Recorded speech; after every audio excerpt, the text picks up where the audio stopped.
Hi guys! So may gusto kong i-share sa inyo. Pero disclaimer lang, hindi po to is sponsored.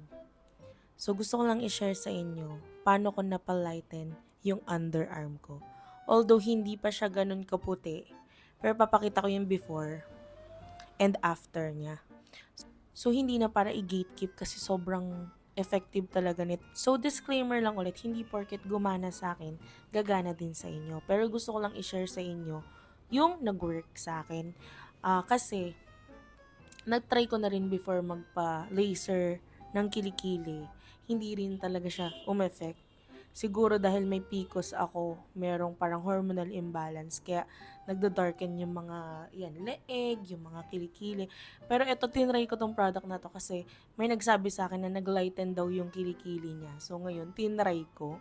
So yung kilikili ko, ayan na siya. Nag-light na yan compare before. Pero medyo